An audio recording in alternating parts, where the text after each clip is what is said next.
Mondry. This is her story.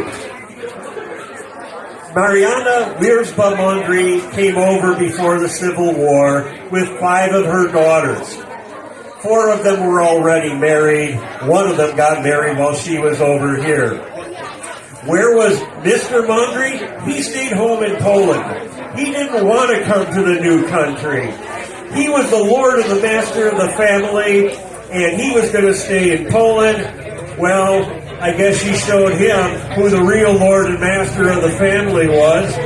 She and 5 daughters and 4 husbands all took off for Pine Creek over a period of time. The really amazing thing to me was that Mrs. Mondry was even in her late 50s.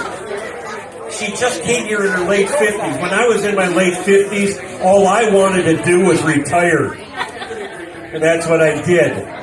She came over here, and she not only got her kids all situated, she was the local midwife. The Kashubian word for midwife is grutka. She was the grutka.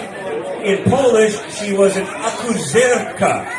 In either event, she was a welcome sight to many a pregnant lady. Especially, try to imagine yourself as a young Polish woman. You're here in the new country for the first time.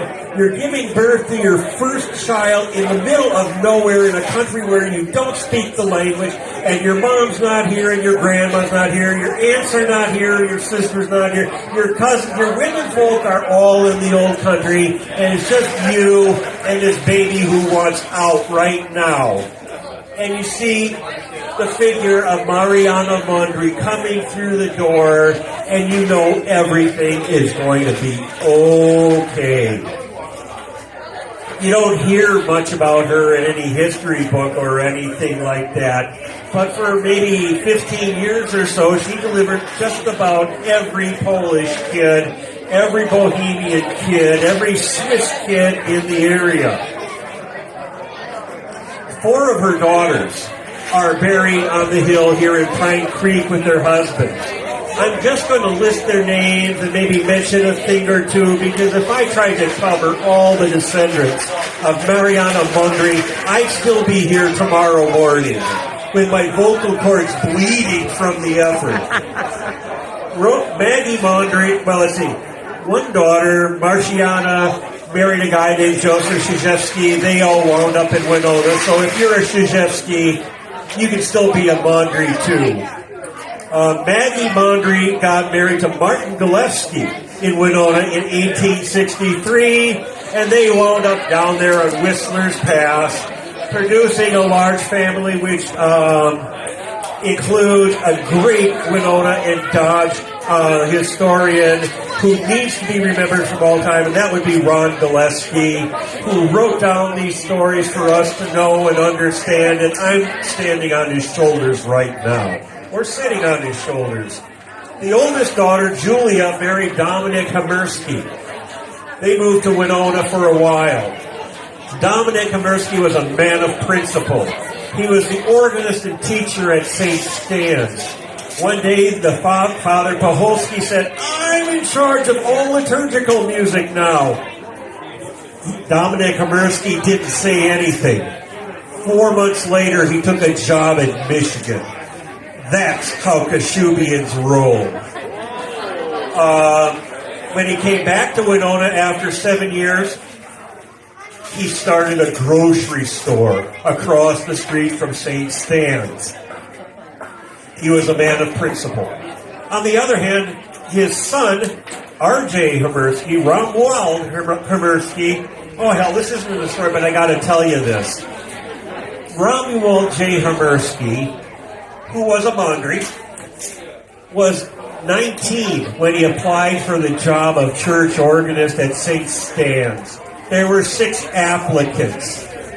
The other 5 were all over the age of 40. They'd been waiting to compete for this job for a long time. And they look at this kid and they say, let's let the kid go first. And young Hamersky sat down at the organ and he just rocked it. He rocked it so hard, as a matter of fact, that by the time he finished his audition piece, the other competitors from the job had already left the building and gone because, yeah, he was going to be the new parish organist. I could go on and on. I got to mention the Laturskis and the Kulasses, but there are so many Laturskis and Kulasses. If you're a Latursky or a Kulas or a Lisinski or a Bamanik or a Pulaski, you are probably a Mondry too. Well into her 90s, Mrs. Mondry would come to the Sacred Heart festivals just like this. She sat at her own table with grandchildren and children and great-grandchildren all around her.